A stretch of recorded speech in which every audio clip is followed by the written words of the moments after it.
Le régime algérien est très particulier, nous le savions. Aujourd'hui, j'avais envie de vous parler d'une obsession entretenue par ce système menteur et manipulateur, celle des mains étrangères, ce qu'ils appellent en arabe al-ayad al-kharijiyya. Oui, derrière chaque voix dissidente, contestatrice ou même critique, le régime algérien veut faire croire à la population qu'il y aurait une ingérence étrangère, voire une volonté déstabilisatrice venant de l'étranger.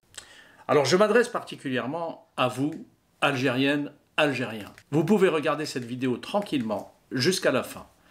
Elle n'est sponsorisée ni par Emmanuel Macron, ni par Bruno Retailleau. Elle n'est commanditée ni par le roi du Maroc, ni même sponsorisée par mon restaurateur marocain. Et elle n'est soutenue ni par Benyamin Netanyahou, ni même par le roi des falafels de la rue des Rosiers. Générique.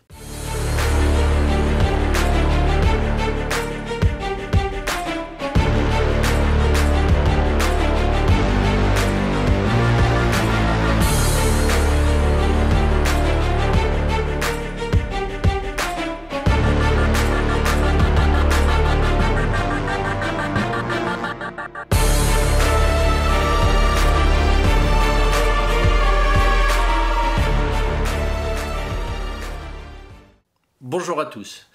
Plaisanterie mise à part, cette vidéo sera un peu plus longue que d'habitude, parce que nous allons parler du présent, mais aussi pour mieux le comprendre, nous allons explorer quelque peu le passé.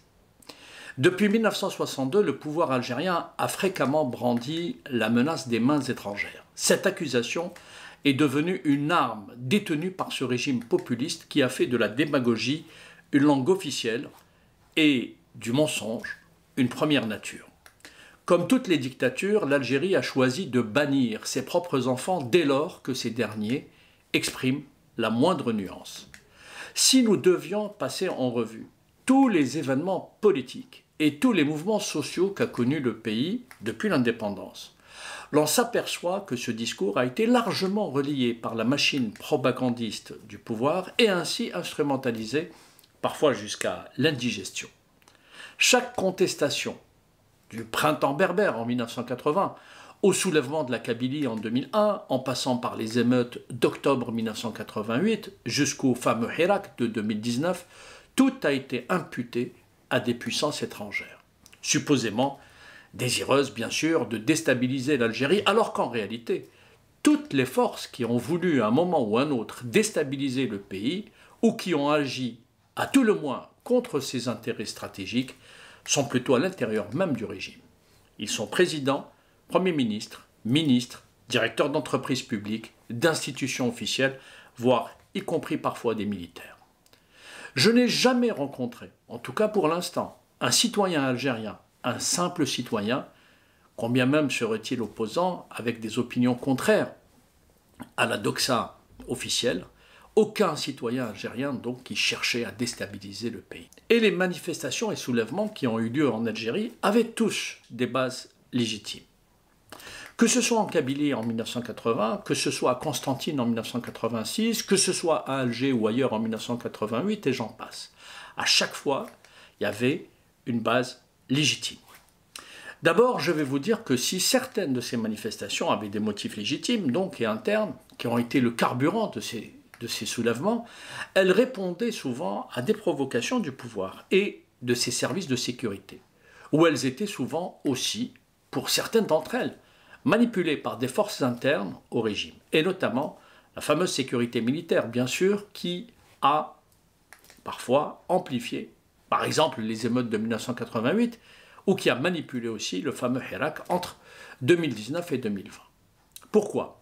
Parce que tout simplement, le régime a besoin parfois de s'autoréguler. C'est-à-dire que les luttes claniques, le tribalisme, les intérêts divergents d'oligarques et de groupes mafieux poussent le pouvoir à créer lui-même des troubles pour justifier l'élimination politique d'un groupe ou d'un clan antagoniste. C'est devenu quelque chose de récurrent. Les émeutes d'octobre 1988, qui sont restés dans les mémoires, même si leur aspiration première était populaire, bien sûr, furent amplifiées, manipulées afin de dégager les courants conservateurs hostiles aux réformes voulues par Chadli Benjedid à l'époque et par son entourage. Et le Hirak, plus récemment, a été amplifié à la demande de l'ancien chef d'état-major de l'armée, cela est documenté, c'est-à-dire par Gaïd Salah lui-même, qui voulait créer les conditions sociales et politiques pour faire dégager Bouteflika et son clan. Nommer ainsi une marionnette, pensait-il, et récupérer seul le pouvoir réel. La biologie a eu raison de lui, et c'est ainsi que le personnage sans envergure politique, qui devait jouer le rôle de marionnette, a pu se transformer en monstre. Je parle, vous l'aurez compris, de l'actuel dictateur algérien. Je vous assure que c'est là la seule réalité, et qu'il n'y avait derrière tous ces événements aucune main étrangère, sauf à penser qu'une partie du sérail obéit probablement à un agenda étranger, ce qui est, je le répète, très probable. En vérité, Algériennes, Algériens, les ennemis de l'Algérie et vos ennemis, ce ne sont pas des personnes comme moi qui n'ont aucun pouvoir, sinon celui de participer modestement à éveiller les consciences et, bien sûr, à informer. Non, à la vérité, les ennemis de l'Algérie et des Algériens, ce sont certains de ceux qui gouvernent, y compris actuellement. Vous avez plus de chances de les trouver au Palais d'El Mouradia qu'à Paris ou ailleurs. Je vais vous donner quelques pistes de réflexion. Mais avant, sachez que cette accusation des mains étrangères obéit aussi à une stratégie de diversion. Cette rhétorique permet d'éviter les remises en question internes et de criminaliser systématiquement la dissidence en la rendant antipatriotique. Les services de renseignement algériens, l'ex-sécurité militaire, ensuite appelé le DRS, aujourd'hui les différents organes de sécurité, aussi bien intérieurs comme extérieurs, continuent d'alimenter d'une manière ou d'une autre cette logique en construisant un imaginaire de guerre permanente contre des ennemis intérieurs et extérieurs, parfois réels, d'autres fois, je vais voir le plus souvent, imaginaires. Pour être complet, que des pays hostiles à ce régime s'engouffrent dans la brèche, je n'en disconviens pas. Et il n'y a rien d'étonnant à cela. En d'autres termes, le régime algérien qui cherche querelle à la planète entière s'étonne que les États avec lesquels il installe une logique d'invective et d'hostilité puissent lui répondre en usant des moyens ou de logiques similaires. Mais en vérité, si ce régime attire autant d'antipathie, c'est d'abord parce qu'il est mauvais, au sens premier du terme. Et ensuite, si certains pays lui créent des problèmes, ici ou là, c'est aussi parce que ce régime a fragilisé l'Algérie, et ce, sur tous les points. Et si d'aventure, la vérité est ailleurs, et si les mains qui veulent du mal à l'Algérie n'étaient pas si étrangères que cela, mais bien locales. Pourquoi je dis les choses ainsi ? Parce que je pense que c'est plutôt le régime et ses figures les plus importantes qui sont liées à des mains étrangères depuis l'indépendance. Et non pas ceux qui contestent sa légitimité et ses choix, mais bien ceux qui dirigent l'Algérie. Passons en revue assez rapidement une histoire méconnue par beaucoup d'Algériens, endoctrinés et manipulés malheureusement par le discours officiel. Je pense notamment aux plus jeunes. Au lieu d'insulter bêtement, et je m'adresse à ceux-là, écoutez, réfléchissez et méditez. Allez vérifier ensuite et faites votre opinion calmement en sirotant un petit thé à la menthe ou autre chose. Commençons par le commencement. Ben Bella ou le tiers-mondisme comme idéologie d'alignement. Ahmed Ben Bella était idéologiquement influencé par le panarabisme nassérien. Ça, c'est la version officielle. L'autocrate égyptien Gamal Abdel Nasser avait même installé l'un de ses espions préférés à Alger, en l'occurrence Fethi Dib, haut responsable des services de renseignement de la présidence égyptienne. Il était donc à la fois un acteur de renseignement et un diplomate de l'ombre doté d'une forte influence sur la politique égyptienne envers l'Algérie durant les années 50 et les années 60. Il fut chargé personnellement par Nasser de suivre et de gérer le dossier algérien, notamment l'aide logistique militaire et diplomatique accordée au FLN pendant la guerre d'indépendance. Ensuite, après l'indépendance, il lui demanda de traiter, comme on dit dans le jargon du monde du renseignement, le président algérien Ahmed Ben Bella. C'est-à-dire qu'il l'utilisait et qu'il était au plus près capable de soutirer tous les renseignements qui concernaient l'Algérie naissante. D'ailleurs, à ceux qui l'ignorent, ce dernier, je parle de Ben Bella, était à la fois un féodé au service égyptien, je l'ai dit, et par ailleurs aujourd'hui c'est un secret polichinelle. Il était traité aussi par les services français via l'un de ceux qui leur étaient très proches, je parle du général marocain Mohamed Oufkir, et ce, notamment durant la guerre de libération. Je vous conseille d'ailleurs, si vous vous intéressez à cette histoire, de lire les mémoires de Fethi Dib, l'espion de Nasser qui habitait dans le cerveau d'Ahmed Ben Bella, littéralement. L'un des sujets principaux sur lesquels travaillait l'espion égyptien, c'était la question de l'arabité. Non pas pour faire de celle-ci une composante importante de l'identité algérienne, mais d'en faire plutôt l'identité exclusive du peuple algérien. Inutile de dire que l'Algérie n'est pas à l'origine uniquement arabe et seulement musulmane. L'Algérie est multiple. Un pays aussi vaste ne peut pas être celui d'une seule tribu, ou d'une seule ethnie, ou d'une seule religion. Ce serait faire injure à la fois à l'histoire et à la géographie. De plus, l'Algérie a toujours été un carrefour des civilisations. Ce n'est pas le petit village d'un groupe de consanguins. Soyons sérieux. En lisant les mémoires de Fath el-Dib, l'on s'aperçoit que l'agent de Nasser valorisait les dirigeants algériens selon leur conformisme à l'idée d'une identité arabe, en excluant implicitement, voire parfois explicitement, les autres composantes du peuple algérien, notamment les Kabyles, considérés comme trop obtus, selon ses propres dires. Dans les mémoires de Fath el-Dib, intitulées Abdel Nasser et la révolution algérienne, l'espion raconte en détail l'instrumentalisation de la cause algérienne dans le cadre du panarabisme et de la lutte anti-impérialiste menée par Nasser.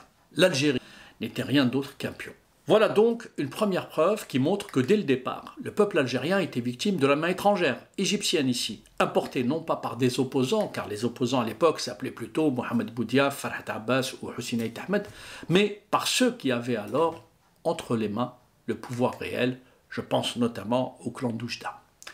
Mais ce n'est pas tout. Quand j'entends aujourd'hui encore des caciques du régime parler des mains étrangères, j'ai vraiment envie de rire, car cette accusation provient d'un régime qui a permis à un étranger, là aussi un Égyptien, de rédiger, tenez-vous bien, la première constitution algérienne et le premier code de la nationalité. Je vais vous l'expliquer.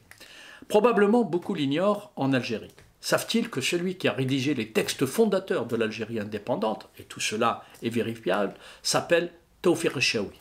Il n'est pas Chaoui, comme son nom pourrait laisser penser, donc il n'est pas de l'Est algérien, il n'est ni des Aurès ni de Batna. Alors qui est cet homme? Il est non seulement égyptien, mais il était surtout un membre important et influent de la confrérie des frères musulmans, les fameux Ikhwan al-Muslimin, et avait été envoyé par la confrérie dans les pays d'Afrique du Nord pour réislamiser les États franchement indépendants. Je dis réislamiser, ce qui veut dire leur inculquer un nouvel islam structuré selon l'idéologie totalitaire des frères musulmans.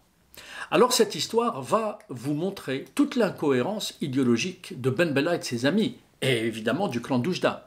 Être simultanément sous la coupe du chantre du panarabisme, alors en guerre contre les frères musulmans, c'est-à-dire Nasser, et sous la coupe d'un idéologue des frères musulmans, c'est-à-dire Tawfiq Chaoui, montre que ce régime, dès le départ, malgré ses déclarations, n'avait aucune colonne vertébrale idéologique et qu'il n'avait aucun projet de société pour les Algériens. Le problème, ce n'est pas l'islam, bien sûr. Le problème, je vais vous dire, c'est l'idéologie des frères musulmans.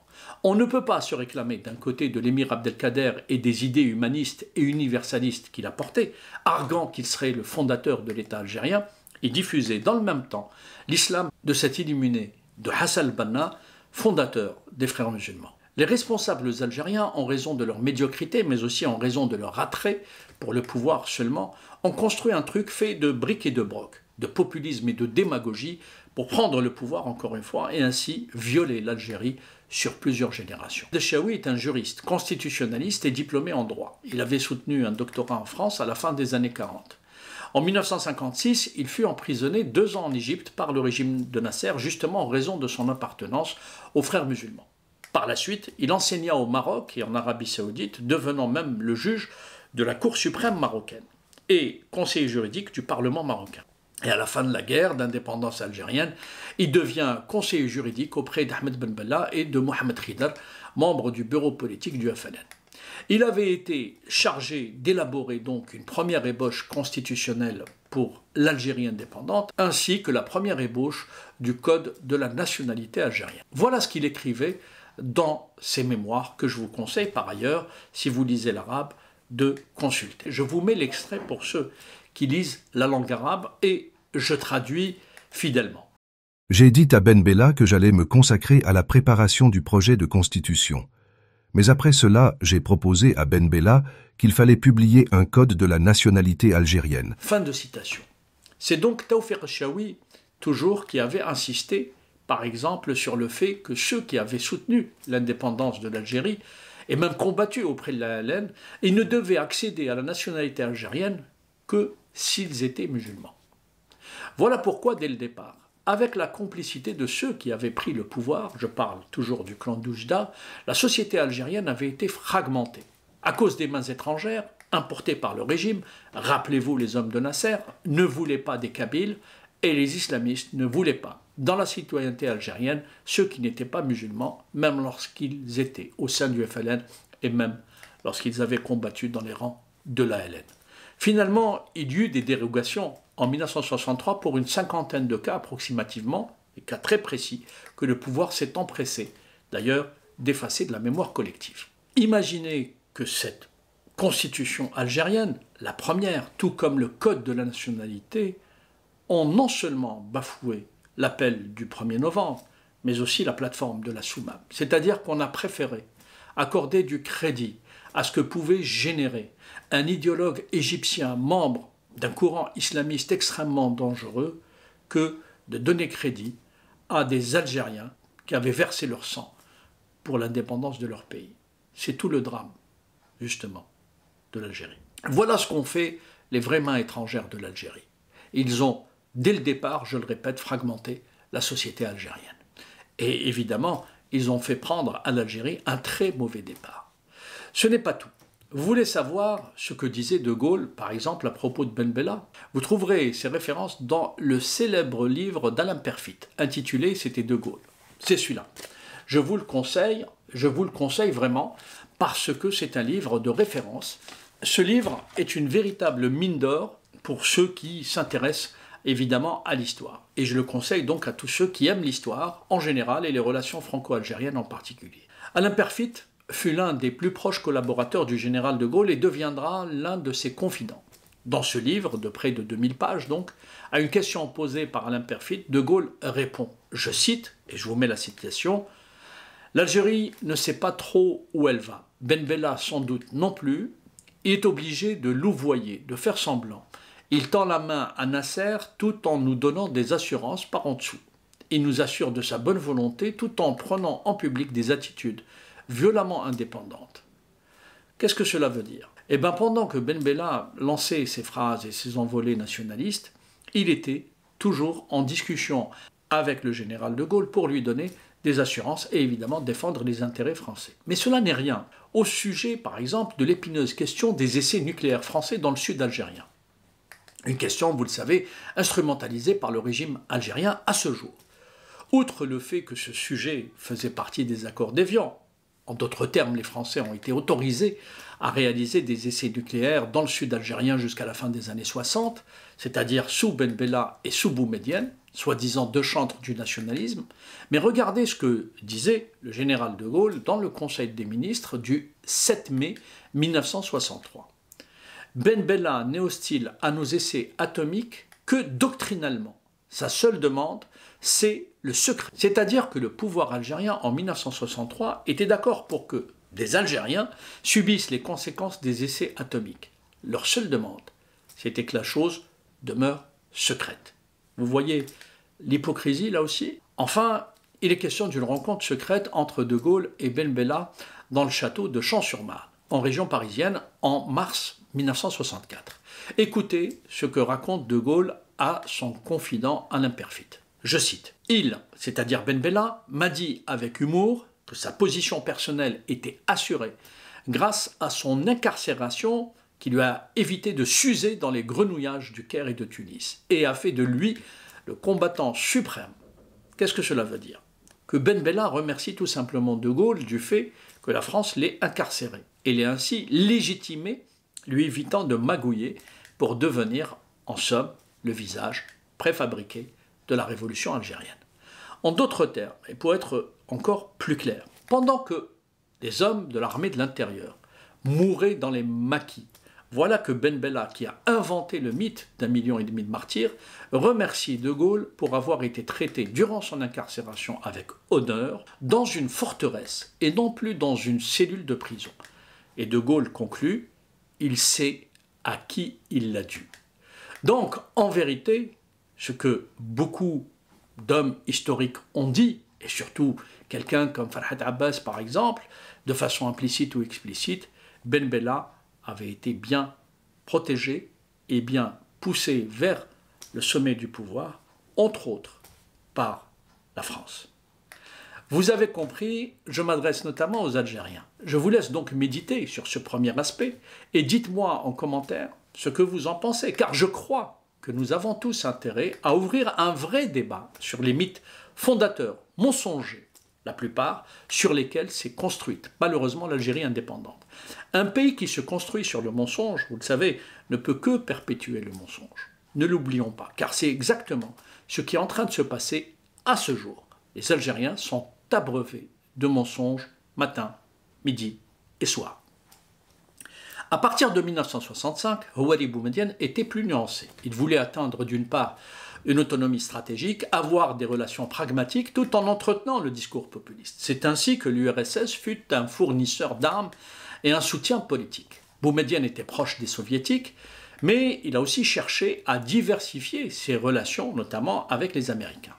Là aussi, c'est intéressant parce qu'alors que le régime distillait son discours sur l'anti-impérialisme, abreuvant le peuple de populisme et de misérabilisme, il faisait, dans le même mouvement, les yeux doux aux Américains et, pendant qu'il invitait les Algériens à goûter au socialisme et à l'autogestion, eux, c'est-à-dire les dirigeants, vivaient comme des millionnaires californiens, cigares cubains au bec, costumes de chez Pierre Cardin, la marque en vogue à l'époque, et les vacances à Paris ou à Madrid pour Bouteflika et consorts. Mais passons. Sous Chadli Bejdid, c'est une relation ambiguë, parfois tendue, notamment après les révélations sur les réseaux de la sécurité militaire en Europe. J'ai déjà cité la connivence qui est née à cette époque-là. L'opposition algérienne, celle qui voulait la démocratie pour le pays, était indésirable en France, et la sécurité militaire pouvait faire assassiner un opposant algérien à Paris en toute impunité, je parle de l'avocat Ali Messili, avec la complicité de Mitterrand d'un côté et de Charles Pasqua de l'autre. Vous parlez encore de main étrangère dès qu'une critique s'exprime? Vraiment? Vous voulez que je continue? À cette époque-là, c'est-à-dire durant les années 80, c'est l'Arbi Belkhir, l'homme des réseaux internationaux qui entretenait des relations secrètes avec Paris. Et c'est lui qui informait l'Élysée de tout ce qui se faisait à la présidence algérienne. Proche de la France, avec des relais dans la diplomatie française et les services, il était totalement loyal au pouvoir français. Fils de caïd, il était resté fidèle à la tradition familiale. C'est chez lui que se réuniront plus tard l'ambassadeur de France et celui des États-Unis, à Alger, donc en présence de Saïd et Abdelaziz Bouteflika en 1998, lorsque Yamin Zeroual avait décidé de démissionner. C'est lui donc, l'Arbi Belkhir, qui fit valider par les Français et par les Américains la nomination, je ne dis pas l'élection, la nomination d'Abdelaziz Bouteflika avec la complicité du général Toufik, alors puissant patron du DRS, c'est-à-dire les services secrets algériens. C'est donc bien la main étrangère qui a participé à la nomination de l'ancien autocrate, aujourd'hui décédé. N'étant loyal à personne, Abdelaziz Bouteflika avait promis qu'il ne ferait que 2 mandats avant d'accaparer tout le pouvoir et demeurer au sommet de l'État durant 20 longues années. S'il avait pu, croyez-moi, il serait resté un siècle. Symbole de la technostructure militaire algérienne insérée dans des logiques diplomatiques internationales, Arbi Belkhir avait été lui-même floué par le fameux Boutef, qui l'envoya manger des tadjines du côté de Rabat pour le dégager du système. Vous voulez vraiment toujours me parler des mains étrangères? Eh bien, continuons. Bouteflika n'a jamais été loyal à l'Algérie. Jamais. Et j'assume totalement ce que je dis. Je l'avais d'ailleurs écrit à la fois dans le livre que j'avais fait paraître en 2011, Bouteflika, ses parrains et ses larbins, et dans le livre suivant, Histoire secrète de l'Algérie indépendante, paru, lui, en 2012. Bouteflika rédigeait des notes pour les émirs du Golfe, ceux des Émirats arabes unis et ceux du Qatar. Et il n'hésitait pas à se vendre aux plus offrants durant sa fameuse, soi-disant, traversée du désert, racontant ici et là tout ce qu'il savait à propos de la diplomatie algérienne et racontant tous les secrets donc de l'Algérie. Vous voulez qu'on continue de parler de la main étrangère? Ben allons-y. C'est là que l'on se rend compte qu'il y a un vrai problème, y compris dans les services algériens. Comment peut-on laisser des gens qui vendraient leur pays pour une bouchée de pain occuper les plus hautes fonctions pour oser ensuite jeter en pâture de simples voix critiques qui ne détiennent aucun secret d'État et aucun renseignement stratégique? Vous êtes sérieux? Vous voulez qu'on parle encore des mains étrangères? Eh bien allons-y. Venons-en maintenant à Abdelmadjid Tebboune, le fameux. En 2017, alors qu'il était Premier ministre, Tebboune est venu en France, en vacances, en plein mois d'août. Il a alors appelé le cabinet de son homologue français, à l'époque Édouard Philippe, pour solliciter une rencontre. Ce dernier, en vacances au Havre, est rentré à Paris de toute urgence pour le recevoir lors d'un déjeuner, une première fois en présence d'un tiers, le chargé d'affaires de l'ambassade d'Algérie, et une seconde fois en tête-à-tête. Pourquoi Abdelmadjid Tebboune a-t-il sollicité ce rendez-vous? Eh bien, figurez-vous, pour se plaindre au chef du gouvernement français de l'attitude des frères Bouteflika et de leur clan à son égard. Au grand étonnement d'ailleurs d'Édouard Philippe, qui n'a jamais compris le sens de ce rendez-vous. Maintenant, quelle est la version du côté d'Abdelmadjid Tebboune? Vous allez être surpris. Alors qu'il sollicitait un rendez-vous auprès du Premier ministre français, il appelait le directeur de cabinet de Bouteflika, à l'époque c'était Ahmedou Yahya, pour prétendre que pendant ses vacances en France, le chef du gouvernement français, c'est-à-dire Édouard Philippe, souhaitait le voir. Tebboune faisait mine de demander l'accord d'Alger, histoire de se couvrir. Yahya demanda l'avis de Saïd Bouteflika, qui permit à Tebboune de rencontrer Édouard Philippe. Vous suivez la manipulation? D'un côté, il sollicite le rendez-vous auprès d'Édouard Philippe, et de l'autre, il appelle Alger pour dire que c'est Édouard Philippe qui a sollicité le rendez-vous. Voilà qui est ce champion de la magouille qui dirige l'Algérie aujourd'hui, mais là, ce n'est qu'un petit aperçu. Je ne vais pas parler aujourd'hui des autres aspects des relations anormales contre nature que voulait instaurer Tebboune avec la France. Je vais les résumer en une phrase et les plus intelligents, les mieux informés comprendront. Abdelmadjid Tebboune voulait dès le départ une relation non pas d'État à État, mais une relation où ses intérêts personnels et ceux de ses proches seraient défendus et préservés.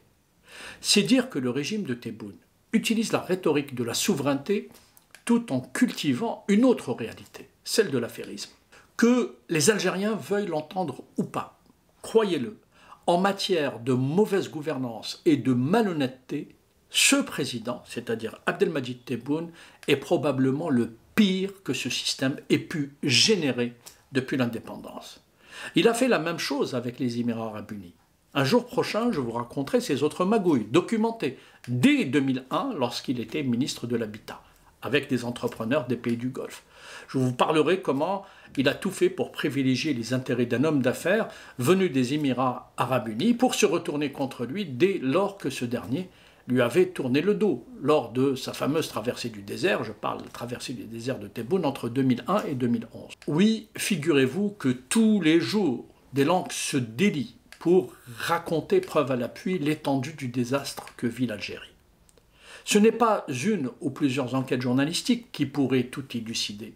Il faudrait donner naissance à une sorte de tribunal international spécial qui enquêterait sur les crimes commis par ce régime contre l'Algérie, contre les Algériens, et contre l'économie algérienne pour tout mettre à jour. Car en vérité, ce ne sont pas des mains étrangères qui font tant de mal à l'Algérie, mais des mains bien locales qui ont choisi comme ligne directrice l'égoïsme et la traîtrise et qui ont mis les mains, encore une fois, sur les attributs de la souveraineté pour faire de l'Algérie, je ne cesse de le répéter, une sorte de propriété privée. Je vous dis à bientôt et si le contenu de cette chaîne vous intéresse, n'hésitez pas à vous abonner.